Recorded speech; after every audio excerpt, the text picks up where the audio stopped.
হুম একবার কল্পনা করা যাক তো সম্পূর্ণ ভিন্ন জগতের দুজন মানুষের কথা। আচ্ছা। ধরুন একজন হলেন হার্ভার্ড থেকে পাশ করা টপ লেভেলের এক্সিকিউটিভ, বিশাল ম্যানশন, গ্যারেজ ভর্তি স্পোর্টস কার, মানে যা যা থাকা দরকার আর কি। হুম। আর অন্যজন একজন সাধারণ গ্যাস স্টেশন কর্মী, যিনি হয়তো সারাদিন ফ্লোর পরিষ্কার করেন আর অবসর সময় কাঠ কাটেন। হুম। আকাশ পাতাল তফাৎ। ঠিক। এবার ২০ বছর সামনের দিকে যাই।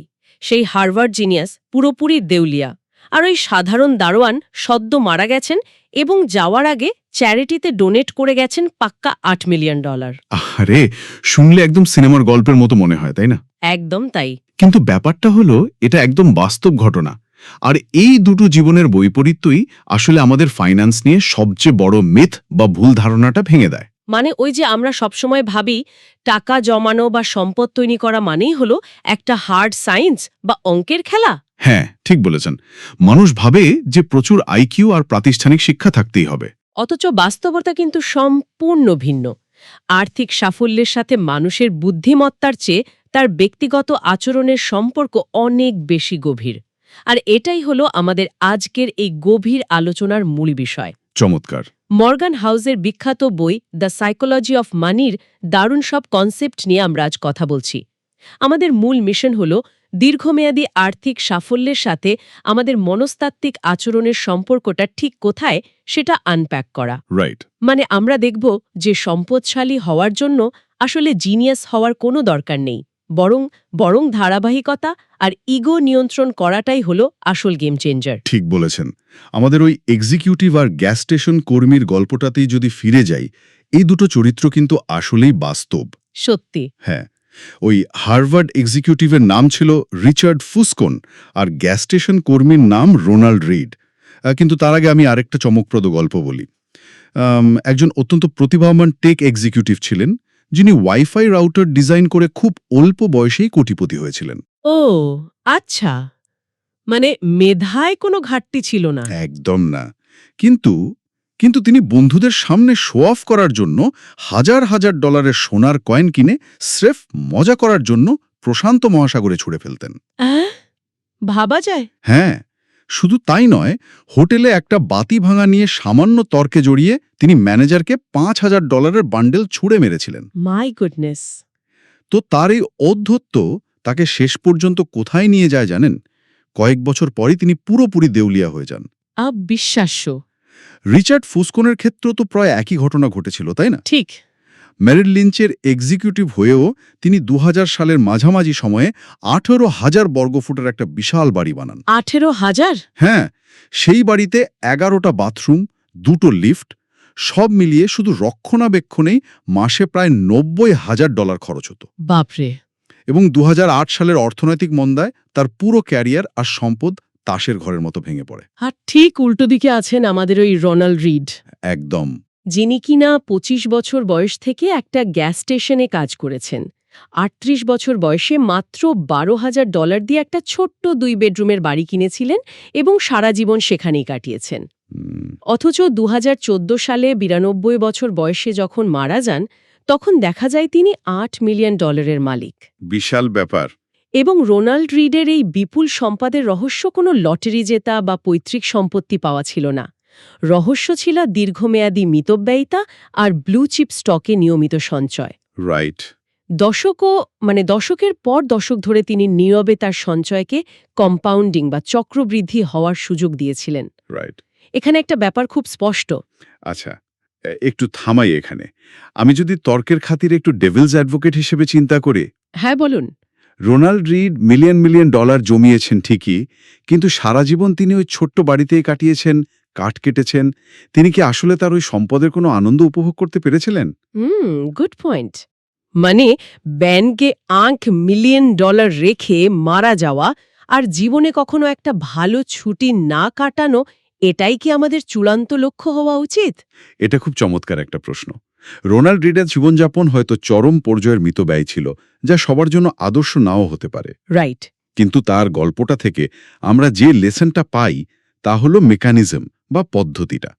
এখানে শেখার বিষয় হলো আপনার আয় কত সেটা বড় কথা নয়, আপনার ইগো আর লোভকে আপনি কতটা নিয়ন্ত্রণ করতে পারছেন সেটাই আসল। বুঝতে পারছি। রিচার্ড ফুসকোনের আর ওই টেক এক্সিকিউটিভের সমস্যা তাদের আয় ছিল না, তাদের সমস্যা ছিল আচরণ এবং অহংকার। এই ব্যাপারটা আমি একটা অ্যানালজি দিয়ে বুঝতে পারি।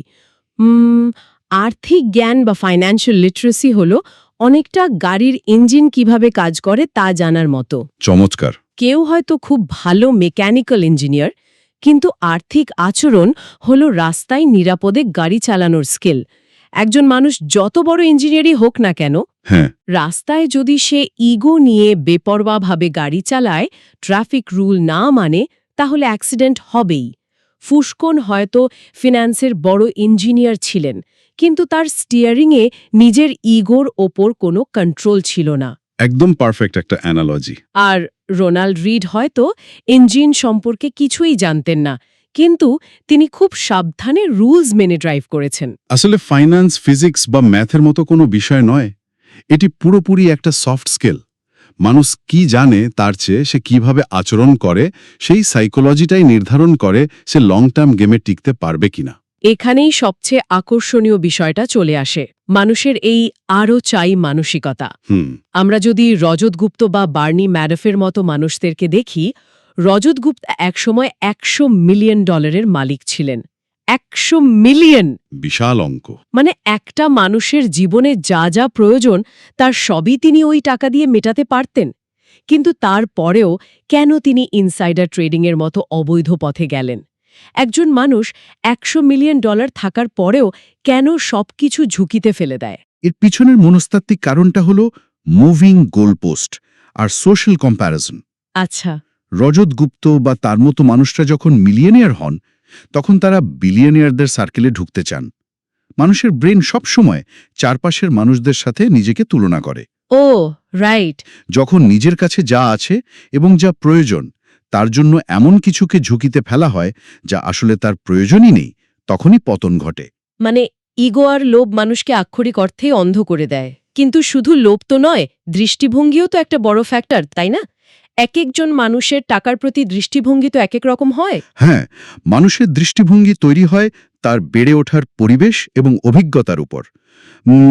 1930 সালের মহামন্দা বা গ্রেট ডিপ্রেশনের সময় যে মানুষটা বড় হয়েছেন, হ্যাঁ, তার কাছে টাকা বা ঝুঁকি নেওয়ার যে অর্থ 1990 সালের টেক বুমের সময় বেড়ে ওঠা একজন তরুণের কাছে তা সম্পূর্ণ আলাদা।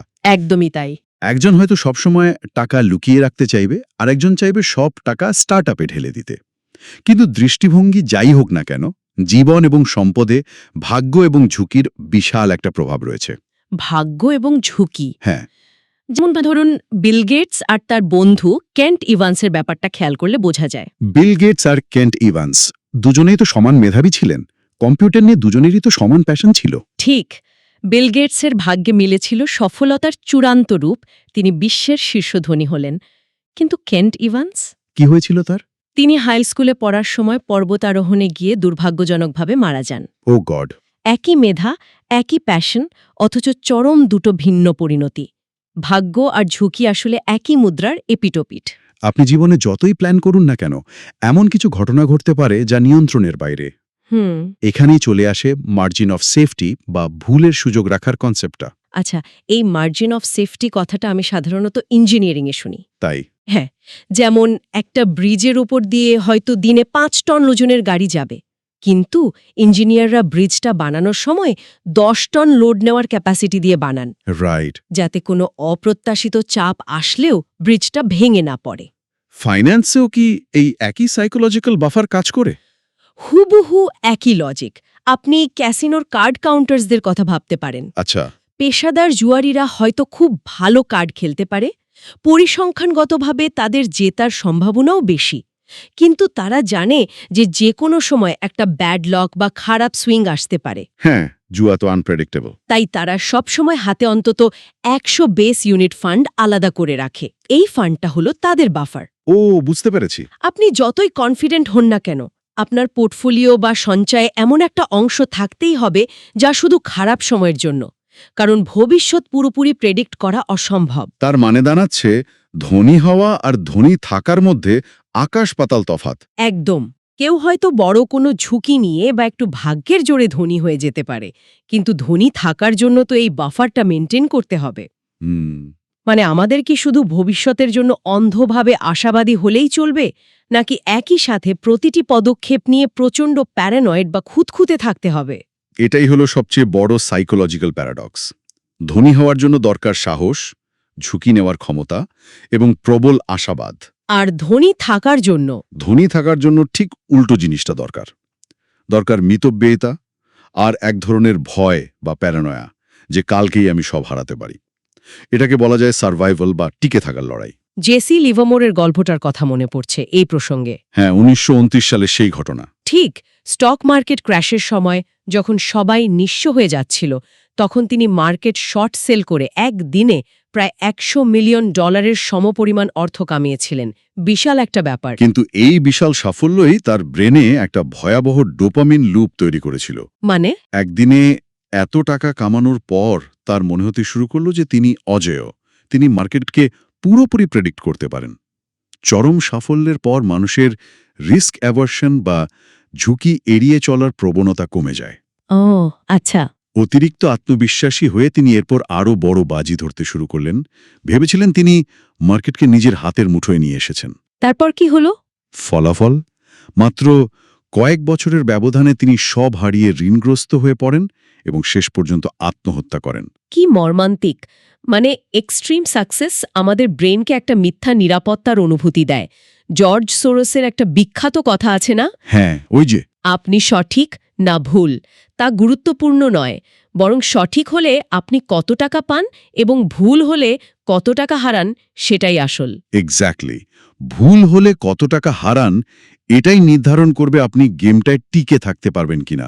কারণ ইনভেস্টমেন্টের দুনিয়ায় tails drives everything. Tails drives everything. হ্যাঁ, অর্থাৎ লেজের দিকের সামান্য কিছু ইভেন্টই পুরো রেজাল্ট ঠিক করে দেয়। এই টেলস ড্রাইভ এভরিথিং বা লং টেল ডিস্ট্রিবিউশন বিষয়টা খুব ইন্টারেস্টিং।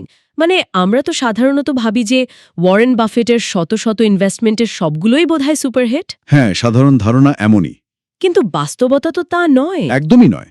বাফেট তার জীবনে হয়তো 400 থেকে 500 কোম্পানিতে ইনভেস্ট করেছেন, কিন্তু তার বিপুল সম্পদের সিংহভাগই এসেছে মাত্র 10টি বা 12টি স্টক থেকে। ওয়াও, মাত্র 10-12টা? হ্যাঁ, আর্ট কালেক্টর হাইন্স বার্গগ্রুইনের ক্ষেত্রেও ব্যাপারটা একই ছিল। তিনি হাজার হাজার পেইন্টিং কিনেছিলেন, যার মধ্যে অনেকগুলোই ছিল একদম সাধারণ। আচ্ছা। কিন্তু তার সংগ্রহের ওই বিশাল স্তূপের মাঝে পিকাসো বা মাতিসের মতো মুষ্টিমেয় কিছু মাস্টারপিস ছিল, যা তার পুরো পোর্টফোলিওর ভ্যালুকে আকাশচুম্বী করে দিয়েছিল। মানে কেউ যদি মার্কেটে দীর্ঘদিন টিকে থাকতে পারে, তবে ওই মুষ্টিমেয় বড় সাফল্যের দেখা সে পাবেই। কিন্তু টিকে থাকার জন্য ধারাবাহিকভাবে কাজ করে যেতে হবে।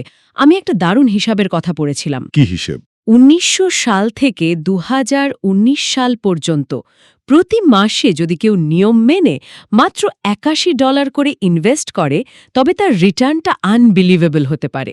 এবং চিন্তা করে দেখুন, এই 1900 থেকে 2019 সালের মধ্যে পৃথিবীতে 2টো বিশ্বযুদ্ধ হয়েছে। স্প্যানিশ ফ্লু এসেছে। হ্যাঁ, মহামন্দা বা গ্রেট ডিপ্রেশন হয়েছে, আরও বহু অর্থনৈতিক ক্র্যাশ হয়ে গেছে। কিন্তু যিনি এই সবকিছুর মধ্যেও শুধু দীর্ঘমেয়াদে টিকে থাকার মানসিকতা নিয়ে ওই সামান্য টাকাটা ইনভেস্ট করে গেছেন, শেষ পর্যন্ত তিনি কম্পাউন্ডিংয়ের ম্যাজিকটা পেয়েছেন। ঠিক।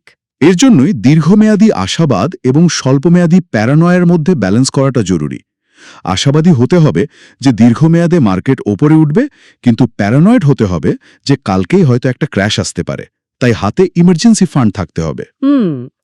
এখন আমরা যদি একটু পেছনের দিকে সরে এসে পুরো ছবিটা দেখি, এই যে এত ধারাবাহিক সঞ্চয়, ঝুঁকি এড়ানো আর সম্পদ তৈরি করা, সবশেষে একটা বড় প্রশ্ন চলে আসে। কি প্রশ্ন?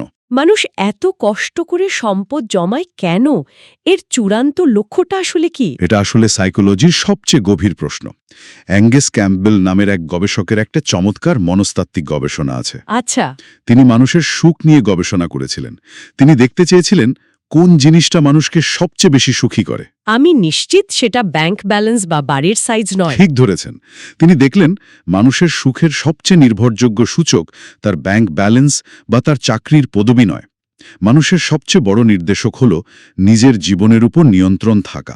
নিজের জীবনের উপর নিয়ন্ত্রণ? হ্যাঁ, টাকার সবচেয়ে বড় ডিভিডেন্ড বা লভ্যাংশ হল প্রতিদিন সকালে ঘুম থেকে উঠে কথা বলতে পারা যে আজ আমি যা চাই তাই করতে পারবো। আজ আমি যা চাই তাই করতে পারবো। এটা একটা দারুণ কথা, কিন্তু আমরা তো সোসাইটিতে এমনটা দেখি না। আমরা ভাবি বড় বাড়ি, দামি গাড়ি আর রোলেক্স ঘড়ি পরা মানুষটিই হলো সবচেয়ে সম্পদশালী।